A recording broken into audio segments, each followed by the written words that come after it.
देखिए, आज का ये जो शुरुआत की गई है वो सबसे पहले 22 तारीख को पहलगांव के अंदर निहत्थे पर्यटकों पर जिहादियों ने, आतंकवादियों ने धर्म पूछकर उनकी निर्मम हत्या कर दी। उसके लिए हम सब उसका रोष प्रदर्शन करने के लिए यहाँ पर इकट्ठे हुए हैं। तो सबसे पहले मैं चाहूँगा कि 2 मिनट का हम सब मौन करेंगे, उसके बाद ये कार्रवाई शुरू की जाएगी।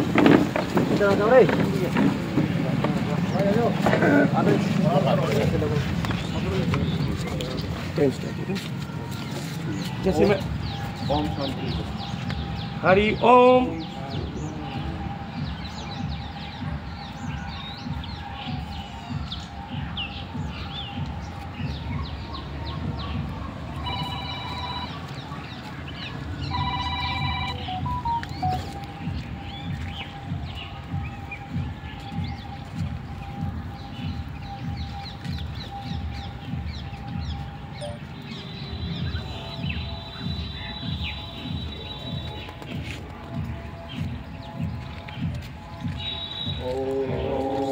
शांति। सभी अपनी जगह पर बैठ जाएंगे। जानते हैं कि 22 तारीख को जैसा जघन्य अपराध हिंदुस्तान की सरजमी पे हुआ, शायद हमने ऐसा कभी ना देखा होगा और ना ही भविष्य में हो। आज हम सब मिलकर ऐसा रोष प्रदर्शन करें और भारत सरकार को ये बताएं कि पूरे 140 करोड़ के देशवासी आपके साथ हैं। जो भी आप फैसला लेंगे, देश का हर बच्चा और हर बूढ़ा आपके साथ रहेगा। मैं निवेदन करूंगा सबसे पहले मास्टर कैलाश जी से कि वो अपना उद्बोधन सबको देख चले।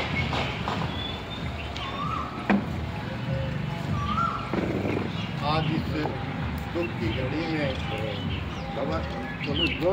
गांव के सभी मौजूद व्यक्ति 22 तारीख को जो जघन्य अपराध उग्रवादियों द्वारा किया गया, उन सभी को श्रद्धांजलि देने के लिए उपस्थित हुए जो 27 लोग आतताइयों द्वारा, जिहादियों द्वारा मार दिए गए। हम इस दुख की घड़ी में उन परिवारों के साथ खड़े। आप अधिकतर सेना के जवान हैं, सेना में रहे हैं, आपको कश्मीर की परिस्थिति का पता है। क्या बात तारे नहीं लेने विकट परिस्थितियों में 1947 से अब तक भारत की सेना इस प्रकार के आतंकियों से जो पाकिस्तान ऑक्युपाइड कश्मीर है, वो भी जल्दी ही भारत में, वैसे तो पुराना ऐतिहासिक परिस्थिति हमारा है ही, लेकिन उस पर पाकिस्तान का कब्जा है, वो कब्जा भी अब वो सारी फोटो आपने देखी, रोंगटे खड़े हो जाते हैं। तो वो फोटो में आप देखते हो तो ऐसा लगता है कि यदि ये हमारे साथ हो जाता तो क्या स्थिति, कल्पना भी नहीं कर सकते। तो सौभाग्यशाली है ये गांव कि यहाँ मिलिट्री के जवान बड़ी सोच रखते हैं। नगर में लगातार कार्यक्रम थे, गांव में शायद पहला कार्यक्रम अपने गांव में हो रहा है और होना ही चाहिए। ये उबाड़ है, ये उबाड़ आना ही चाहिए। कुछ लोग हमारे से विमुख हो गए हैं। जो राम था, कृष्ण था, मोहन था, वो नाम बदल गए हैं। उनसे भी आग्रह है कि वो अपना नाम फिर वही रख ले तो और अच्छा रहे। इस समय स्थिति आई गई है, ये समय इस देश से अलग रहने का नहीं है। ये इस समय देश के सारे सनातन को एक होकर के रहने का है।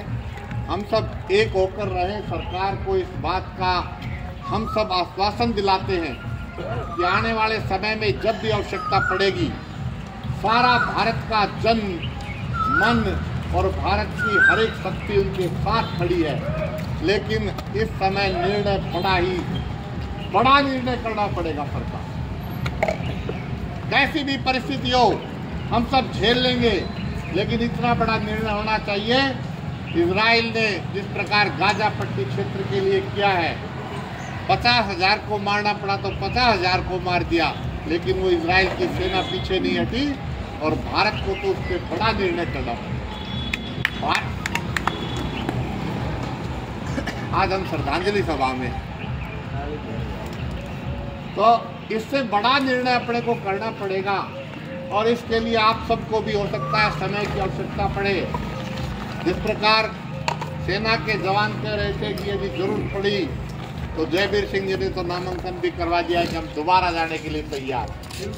ऐसे ही अपनी लीग भी एक प्रस्ताव पास करके देते कि हमें जरूरत पड़ेगी तो बिना वेतन के भी हम सेना में काम करने के लिए जाएंगे।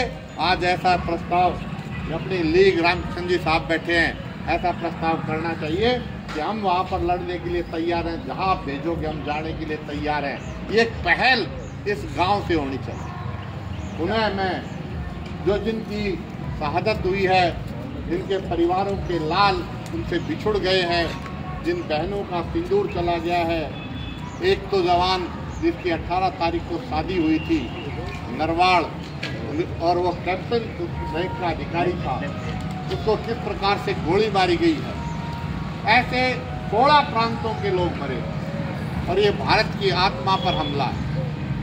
हमारा मुकुट कश्मीर है, हमारी मेखला है, वो अपना नीचे का सागर है, इसके बीच में भारत बसता है और भारत की यदि आत्मा पर प्रहार होता है तो सारा का सारा भारत एक साथ उठ करके खड़ा हो जाता है। शरीर की उंगली पर यदि उंगली में दर्द होता है तो मस्तिष्क पर चोट लगती है। कोई हिस्सा हमसे अलग नहीं है, हम सारे भारत के व्यक्ति हैं और सारे भारत को प्रेम करने वाले व्यक्ति हैं। तो जहाँ भी चोट लगी है उस सारा दर्द, उसकी पीड़ा हम सबको हुई है और हम सब इसीलिए आज इकट्ठा हुए हैं। मैं पुनः उन शहीदों को नमन करता हूं और आपने एक अच्छी पहल की है, आपको भी मैं इसके लिए साधुवाद देता हूं कि देश इतनी सोच आप रखते हैं। तो मेरा साथ एक आग्रह है कि देश में जब समरसता का भाव बहुत जरूरी है, जातियाँ कौन हैं, हिंदू समाज सनातन समाज सबसे ऊपर है, इसको ऊपर रख करके आप आगे का कार्य करें और जहाँ आवश्यकता हो इस देश को उसके लिए अपना तन मन सर्वस्व प्रचार करने की बात आप रहे। इतना कहकर के मैं अपनी वाणी को विराम मास्टर जी ने अपनी बातें रखी और श्रद्धांजलि दी शहीदों को।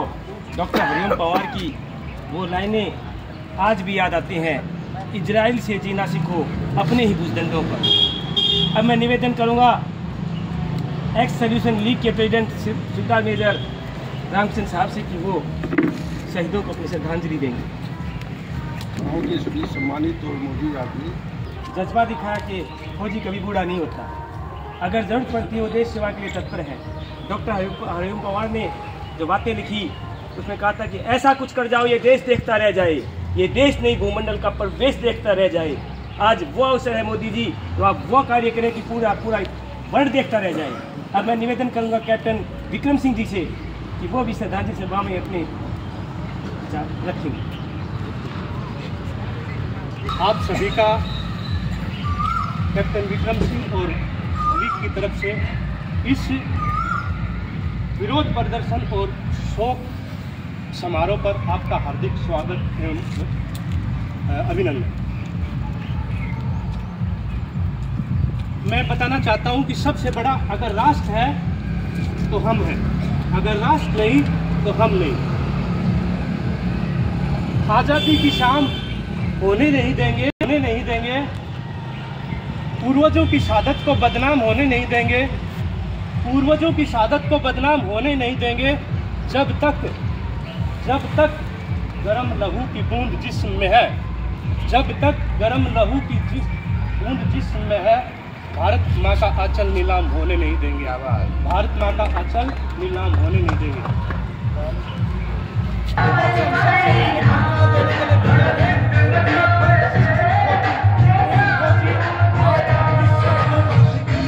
के लिए जाने के लिए तैयार, कोई बेशंका हमें कुछ भी, कोई मतलब देश के लिए सबसे पहले देश है, हमें चाहिए केवल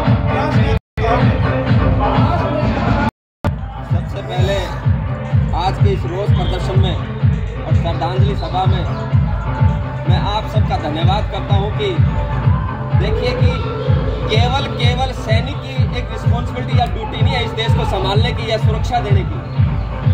अगर हम बात करें भगत सिंह की, महाराणा प्रताप की, पृथ्वीराज चौहान की, मंगल पांडे की, अनेक वीरों की, ऐसे देश के सैनिक हुए हैं जिन्होंने इस देश की विरासत को हमेशा संभालने का और शहादत देने का कार्य किया है। उसी कड़ी में आज इस श्रद्धांजलि सभा में जैसे इस देश के नागरिकों पर एक जिहादियों द्वारा हमला किया गया, उसी के रोष प्रकट करने के लिए आज सीआईडी के माध्यम से, पत्रकारों के माध्यम से हम सरकार को सीधा एक मैसेज देना चाहते हैं कि गांव पाली एक सैनिकों का गांव है और महेंद्रगढ़ जिला पूरा सैनिकों की खान है और ये क्षेत्र हम भारत सरकार के साथ हैं, तन मन से गांव का हर नागरिक साथ है लड़ने मरने के लिए, ये संदेश देना चाहते हैं। और इसी के लिए गांव के सरपंच साहब ने ये निवेदन किया गांव के लोगों के साथ कि इस देश के अंदर क्या लोगों के अंदर जोश है, सरकार भी ये सुन रही है, देख रही है कि लोगों के अंदर क्या प्रतिक्रिया आ रही है और सरकार उस भावना को समझते हुए कड़े रुख से एक्शन लेना चाहिए।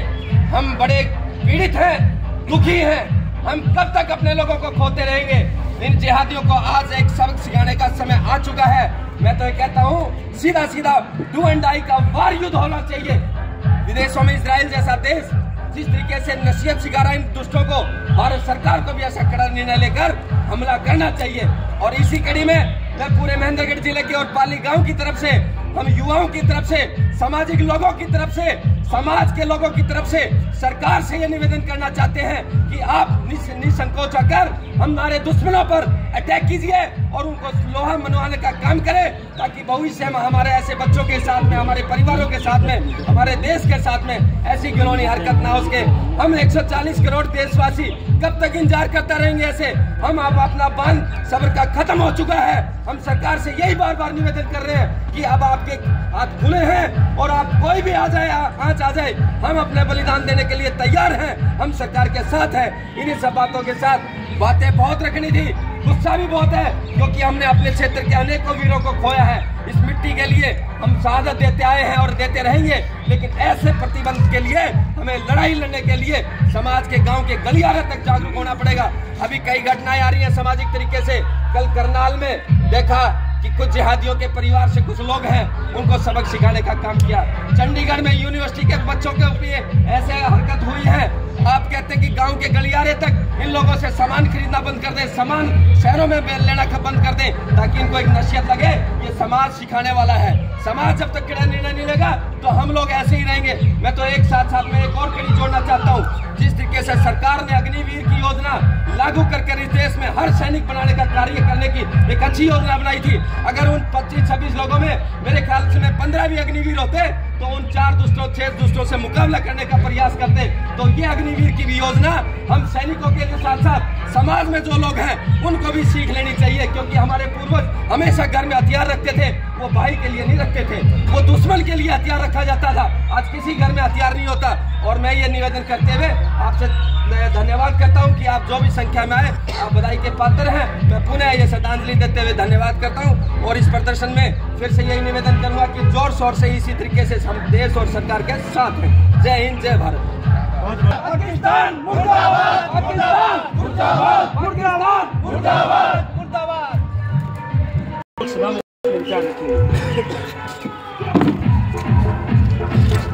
भारत माता की जय, भारत माता की जय, भारत माता की जय, बाबा जयराम दास महाराज की जय। शोक सभा हमारा दुख है, इस जिले का दुख हमारा दुख है, इस प्रदेश का दुख हमारा दुख और इस देश का दुख हमारा दुख है। जिनकी निर्मम हत्या हुई है, मैं उन सभी शहीद परिवार को श्रद्धांजलि देकर कंधे से कंधे मिलाकर उस परम पिता परमेश्वर से ये निवेदन करता हूँ कि परमात्मा उनको अपने श्री चरणों में जगह दे और परमेश्वर उन इंसान को उस फौजी के रूप में, उस इंसान के रूप में पैदा करे जो उस पाकिस्तान से बदला ले सके। आज जो हादसा हुआ है, ऐसा हादसा कभी ना हो, ऐसे मैं परमपिता परमेश्वर से उम्मीद करता हूँ। मेरे पास सुबह से ही हमारे परिवार की तरह हमारे भाई पुलिस कर्मियों का CID विभाग से, पुलिस थाना से, सभी से कॉल आए कि क्या हो रहा पाली में। मैंने बताया कुछ नहीं हो रहा है, लेकिन ये जो दर्द है ये जाहिर करना वाजिब है, करना भी चाहिए। कल ऐसा हमारे साथ भी हो सकता है। बता रहा हूँ, जब उन लोगों ने हमारी एक पोस्ट को जलाया था पुलवामा में, पोस्ट को जलाते टाइम हमारे 44 RR का एक फ्लैग मार्च हुआ था, तब डंडा मारते मारते मेरा डंडा टूट गया था, मैं दांत से उंगली खा गया था। ये मेरी पुरानी आदत है। ये दर्द मुझे सहन नहीं हो सकता, ये आपको सहन नहीं हो सकता, तो मैं सहन नहीं कर सकता तो आप भी सहन नहीं कर सकते। मुझे भरोसा ही नहीं, पूर्ण विश्वास है कि आप हर एक बच्चा इस गांव का मेरे साथ कंधे से कंधा मिलाकर खड़े हैं। हम इस रोष प्रदर्शन के बाद तुरंत प्रभाव से हम SDM साहब को ज्ञापन देंगे, राष्ट्रपति जी को, प्रधानमंत्री जी को, मुख्यमंत्री जी को, कि हमारे ज्ञापन को आगे पहुंचाएं और तुरंत प्रभाव से इस पर कार्रवाई होनी चाहिए। और ज्ञापन के साथ में हम गांव की लिस्ट भी देंगे। मैं खुद अंडर 5 हूं, मैं मेरी गांव की बागडोर आपके हाथ में देके जाऊंगा और मुझे भरोसा है कि आप पूर्ण रूप से उस बागडोर का अच्छी तरह संभालेंगे और उन दुष्टों से 100 नहीं 200% हम बदला लेंगे। ये हमारा वादा है। इस परम पिता परमेश्वर की भूमि पर बैठकर हम कह रहे हैं। इन्हीं बातों के साथ अपनी वाणी को विराम देता हूँ। मैं आपको ज्यादा न कहते हुए, किसी प्रकार का हमें उपद्रव न करते हुए इस रोष प्रदर्शन को कामयाब बनाना है एवं उन सभी जो आज हमारे पिता के समान भगवान के रूप में जो आज ऊपर चले गए, उन सभी को श्रद्धांजलि। हम राम राम, जय हिंद, जय भारत। मुर्दाबाद मुर्दाबाद मुर्दाबाद, पाकिस्तान मुर्दाबाद मुर्दाबाद मुर्दाबाद, पाकिस्तान मुर्दाबाद मुर्दाबाद मुर्दाबाद, मिलिटेंसी मुर्दाबाद मुर्दाबाद मुर्दाबाद। भारत माता की जय, भारत माता की जय। पाकिस्तान मुर्दाबाद मुर्दाबाद मुर्दाबाद, पाकिस्तान मुर्दाबाद मुर्दाबाद मुर्दाबाद, मिलिटेंसी मुर्दाबाद मुर्दाबाद मुर्दाबाद।